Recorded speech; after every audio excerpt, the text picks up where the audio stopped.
राधे राधे प्यारे भक्तों।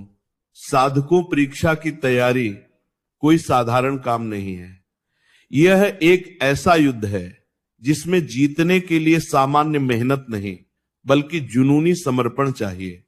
ऐसा समर्पण जिसमें इंसान कुछ दिनों के लिए दुनिया से कट जाए, अपने आराम, अपनी आलस और अपने डर को छोड़ दे और बस एक ही धुन में लग जाए कि अब रुकना नहीं है।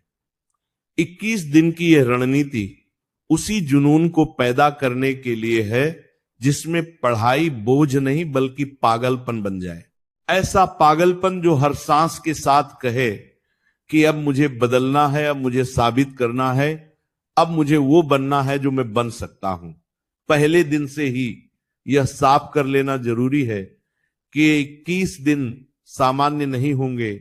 इन दिनों में मोबाइल, फालतू बातचीत, बेवजह की सोच और आलस के लिए कोई जगह नहीं है, क्योंकि ये 21 दिन ही तय करेंगे कि आने वाले सालों में लोग तुम्हें क्या कहकर बुलाएंगे। पहले दिन सुबह उठते ही अपने मन में ये बैठा लो कि अब पीछे हटने का विकल्प खत्म हो चुका है। अब अगर दर्द होगा तो भी पढ़ेंगे, मन नहीं करेगा तब भी पढ़ेंगे, थकान होगी तब भी पढ़ेंगे, क्योंकि सफलता कभी मन देख कर नहीं आती, वह पागलपन देख कर आती है। सबसे पहले अपने सिलेबस को सामने रखो और बिना डर के उसे देखो। भागो मत, आंख चुराओ मत, बल्कि सीधे आंखों में आंख डालकर देखो और खुद से कहो कि यही है वो दुश्मन जिसे हराना है।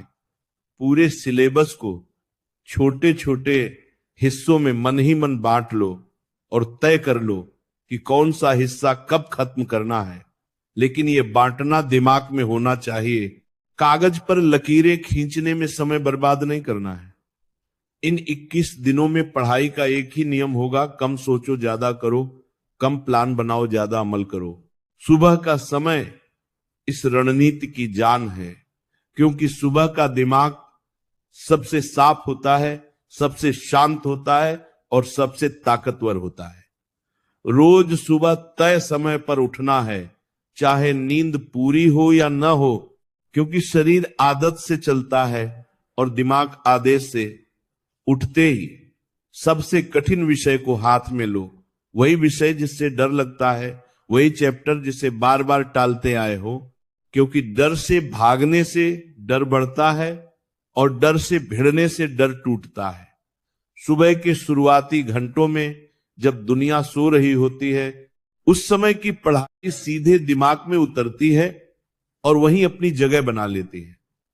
उस समय पढ़ते हुए ये मत सोचो कि कितना बाकी है, बस ये सोचो कि अभी जो लाइन पढ़ रहा हूं उसे समझना है, उसे याद रखना है और उसे अपना बनाना है। दिन के बीच में जब थकान आने लगे, मन भटकने लगे, तब खुद को याद दिलाओ कि यह थकान इस बात का सबूत है कि तुम सही दिशा में जा रहे हो। जो थकता नहीं वह बदलता नहीं। इस समय हल्के विषय या रिवीजन को जगह दो, लेकिन पढ़ाई मत छोड़ो, क्योंकि ब्रेक लेना और हार मान लेना दो अलग बातें हैं। ब्रेक का मतलब होता है थोड़ी देर सांस लेना, ताकि फिर और जोर से दौड़ा जा सके, न कि मोबाइल खोलकर दिमाग को और थका देना। हर ब्रेक में खुद से पूछो कि क्या मैं सच में थक गया हूं या सिर्फ भागने का बहाना ढूंढ रहा हूं। जैसे जैसे दिन आगे बढ़ते जाएंगे, पढ़ाई का दबाव बढ़ेगा, लेकिन उसी के साथ आत्मविश्वास भी बढ़ेगा, क्योंकि जब रोज लक्ष्य पूरा होता दिखता है तो अंदर से आवाज आती है कि हां, मैं कर सकता हूं। 7वें दिन के आसपास जब दिमाग कहे कि बहुत हो गया, अब थोड़ा आराम चाहिए, उसी दिन समझ लेना कि असली लड़ाई शुरू हो रही है। यही वह मोड़ होता है जहां ज्यादातर लोग टूट जाते हैं और कुछ लोग इतिहास बनाते हैं।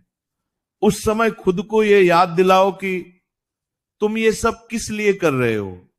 किसी नौकरी के लिए नहीं, किसी नंबर के लिए नहीं, बल्कि उस जिंदगी के लिए जो तुम जीना चाहते हो।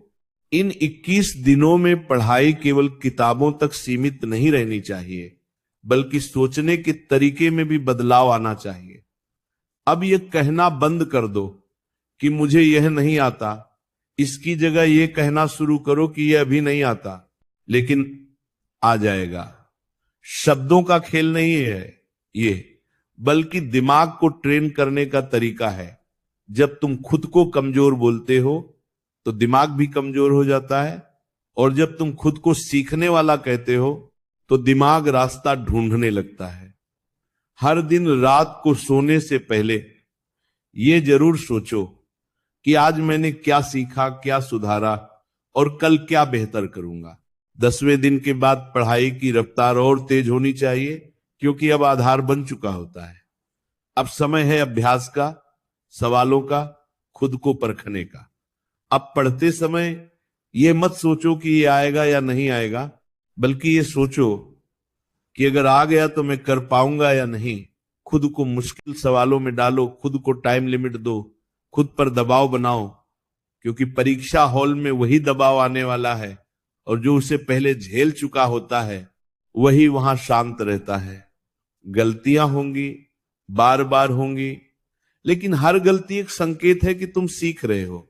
इन दिनों में भावनाएं भी कमजोर करेंगी।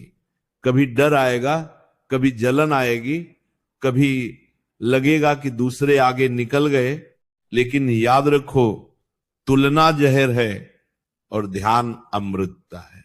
जो दूसरों को देखता है वो भटकता है, और जो अपने काम को देखता है वो बनता है। सोशल मीडिया से पूरी दूरी बना लो, क्योंकि वहां की चमक तुम्हारे फोकस को खा जाएगी। ये मत भूलो कि लोग सफलता दिखाते हैं, संघर्ष नहीं, और तुम अभी संघर्ष के दौर में हो, प्रदर्शन के दौर में नहीं। 15वें दिन के बाद शरीर और दिमाग दोनों जवाब देने की कोशिश करेंगे, लेकिन यही वह समय है जहां पागलपन काम आता है। खुद से कहो कि अभी नहीं रुके, अभी नहीं थमे, क्योंकि अब रुकना मतलब सब बेकार करना। नींद कम होगी लेकिन संतुलित होगी, खाना साधारण होगा लेकिन ऊर्जा देगा, बातचीत कम होगी लेकिन सोच गहरी होगी। इन दिनों में पढ़ाई तुम्हारी पहचान बन जानी चाहिए। ऐसा लगे कि अगर आज नहीं पढ़ा तो कुछ छूट गया, कुछ अधूरा रह गया। आखिरी 6 दिन केवल समेटने के लिए होते हैं, डरने के लिए नहीं।